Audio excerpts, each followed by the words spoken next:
Good afternoon दोस्तों, आप सभी का अपने YouTube channel youth star online classes में एक बार फिर से स्वागत है। तो आज आपके लिए लाए हैं विज्ञान के बहुत ही महत्वपूर्ण प्रश्न। तो चलिए बिना विलंब किए शुरू करते हैं। देखते हैं पहला प्रश्न। तो पहला प्रश्न इस प्रकार है। पहला प्रश्न है, भारत में 28 फरवरी को विज्ञान दिवस किस उपलक्ष्य में मनाया जाता है। ठीक है, तो पहले आप ध्यान दीजिएगा कि प्रति वर्ष 28 फरवरी को कौन सा दिवस मनाते हैं। तो प्रति वर्ष 28 फरवरी को हम लोग मनाते हैं विज्ञान दिवस।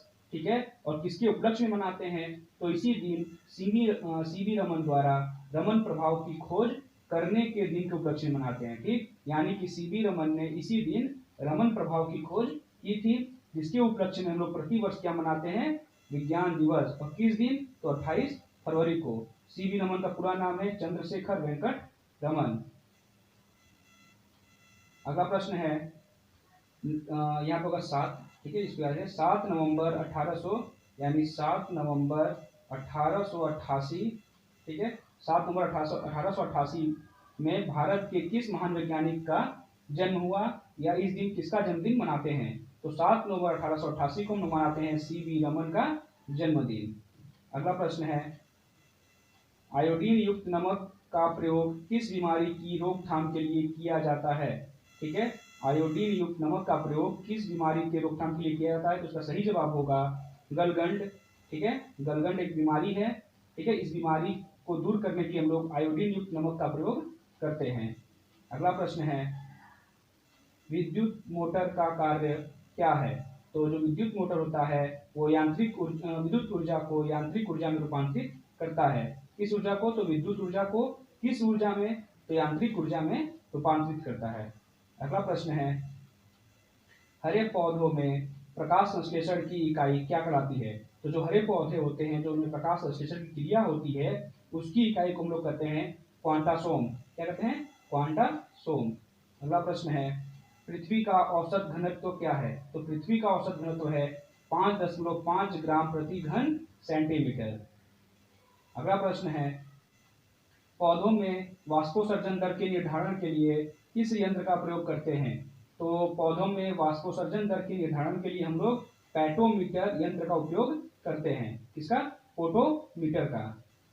अगला प्रश्न है, रेड लेड का सूत्र क्या है, यानी लाल लेड का सूत्र क्या है। तो इसका सूत्र है Pb304। अगला प्रश्न है, मानव शरीर में विटामिन के का निर्माण किस अंग में होता है। तो जो मानव शरीर है उसमें विटामिन के का निर्माण कोलन में होता है। ठीक है, और किसके द्वारा, तो बैक्टीरिया के द्वारा होता है, कोलन में बैक्टीरिया के द्वारा। अगला प्रश्न है, डार्क एवेंजर क्या है। तो डार्क एवेंजर जो है वो एक प्रकार का कंप्यूटर वायरस है।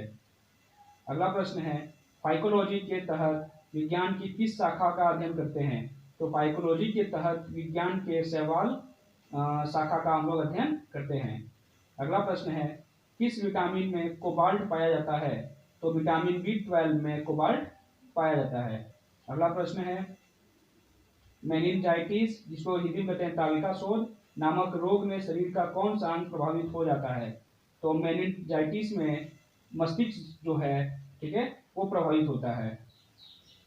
अगला प्रश्न है, मानव शरीर में रक्त का थक्का नहीं बनने का प्रमुख कारण क्या है। तो जो मानव शरीर में अगर रक्त का थक्का नहीं बनता है तो उसका जिम्मेदार होता है हिपेरिन। ठीक है, यानी अगर हमारे बॉडी में यानी रक्त में हिपेरिन की उपस्थिति होगी तो हमारे रक्त में थक्का नहीं बनेगा। अगला प्रश्न है, चाय बनाने के लिए विद्युत द्वारा केतली में पानी किस विधि द्वारा गर्म होता है। ठीक है, तो ये होता है कन्वेक्शन द्वारा। किस द्वारा, कन्वेक्शन द्वारा। अगला प्रश्न है, वृद्धों के चिकित्सा शास्त्रीय अध्ययन यानी मेडिकल स्टडी को क्या कहा जाता है। तो इसको कहते हैं गेरियाट्रिक्स। क्या कहते हैं, गेरियाट्रिक्स। अगला प्रश्न है, हाइपोग्लाइसेमिया, ठीक, ये एक रोग है और ये रक्त में किसकी कमी के कारण होता है। तो जो हाइपोग्लाइसेमिया है ये शरीर में ग्लूकोज की कमी के कारण होता है। यानी अगर हमारे रक्त में ग्लूकोज कम होगी तो कौन सी बीमारी होगी, हाइपोग्लाइसेमिया। अगला प्रश्न है, HTLV11 नामक वायरस से कौन सा रोग फैलता है। तो इससे फैलता है एड्स रोग। अगला प्रश्न है, मानव शरीर में सबसे छोटी ग्रंथि कौन सी है। तो मानव शरीर की सबसे छोटी ग्रंथि है पिट्यूटरी ग्लैंड। अगला प्रश्न है, एंजाइम मूलतः क्या है, तो जो एंजाइम होते हैं वो मूलतः होते हैं प्रोटीन। अगला प्रश्न है पित्त का निर्माण शरीर के किस भाग में होता है, तो पित्त का निर्माण शरीर के यकृत में होता है, यानी लीवर में। अगला प्रश्न है कृष्ण छिद्र, जिसे कि हम लोग ब्लैक होल कहते हैं, सिद्धांत किसने दिया या सिद्धांत को किसने प्रतिपादित किया, तो इसका सही जवाब होगा एस चंद्रशेखर ने। अगला प्रश्न है साइनोकोबालामिन क्या है, तो साइनोकोबालामिन है विटामिन B12। अगला प्रश्न है टेट्रा लुथाइल लेड यानी TEL, टेट्रा लुथाइल लेड पेट्रोल में क्यों मिलाया जाता है, तो इसको मिलाते क्यों है, तो एंटी नॉकिंग रेटिन यानी अपस्फोटन की दर को बढ़ाने के लिए। ठीक। अगला प्रश्न है हीरे की चमक होती है किसके कारण, हीरे में चमक जो होती है वो किसके कारण होती है, तो प्रकाश के पूर्व आंतरिक परावर्तन के कारण क्या होती है, हीरे में चमक होती है। अगला प्रश्न है अपेक्षिक आर्द्रता मापी जाती है, यहाँ पे मापी जाती होगा, ठीक है, मापी जाती है, तो इसका सही जवाब होगा हाइग्रोमीटर से। किससे मापते हैं हम लोग आर्द्रता को, अपेक्षिक आर्द्रता को, तो हाइग्रोमीटर से। अगला प्रश्न है रेटिना पर बनने वाला प्रतिबिंब होता है, तो जो रेटिना पर प्रतिबिंब बनता है वो हमेशा वास्तविक होता है, उल्टा होता है और वस्तु से छोटा होता है।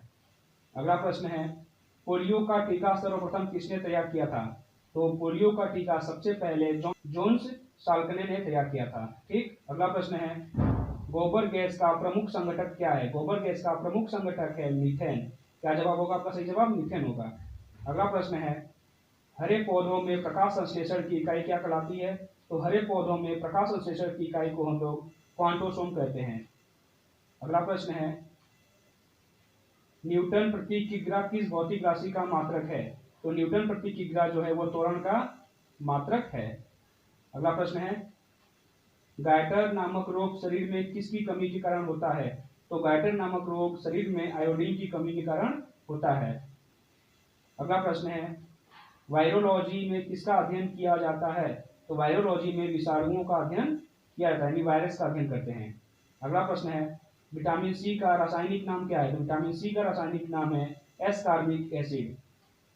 अगला प्रश्न है श्वेत प्रकाश के प्रिज्म द्वारा बने वर्णक्रम में किस रंग का विचलन सबसे अधिक होता है, तो श्वेत प्रकाश के प्रिज्म द्वारा बने वर्णक्रम में बैगनी रंग का विचलन सबसे अधिक होता है। अगला प्रश्न है कैलोमल क्या होता है, तो कैलोमल मर्क्यूरस क्लोराइड Hg2Cl2 होता है। अगला प्रश्न है सिंदूर का रासायनिक नाम क्या है, तो सिंदूर का रासायनिक नाम है मर्क्यूरिक सल्फाइड HgS। अगला प्रश्न है झूठा सोना किसे कहते हैं, तो झूठा सोना जो होता है वो प्रकृति में पाया जाने वाला आयरन सल्फाइड क्या है, आयरन सल्फाइड या आयरन पाइराइड है। अगला प्रश्न है पैंक्रियाटिक जूस में पाया जाने वाला एंजाइम कौन सा है, तो पैंक्रियाटिक जूस में पाया जाने वाला एंजाइम है ट्रिप्सिन एंजाइम। अगला प्रश्न है आंतों में प्रोटीन को अमीनो अम्ल में अपघटित करने में उत्प्रेरक होता है, तो इसका सही जवाब होगा पेप्सिन एंजाइम। अगला प्रश्न है एस्ट्रो डी क्या है, तो एस्ट्रो डी जो है वो ब्रह्मांड के विकास का अध्ययन करने वाला जापानी एक्सरे उपग्रह है। क्या जवाब होगा आपका, जापानी एक्सरे उपग्रह जो ब्रह्मांड के विकास का अध्ययन करने वाला है। आज के लिए इतना ही। ठीक है, अगर आपको ये वीडियो अच्छा लगा हो तो हमारे YouTube चैनल को जरूर सब्सक्राइब करें और इस वीडियो को लाइक और शेयर जरूर करें। धन्यवाद।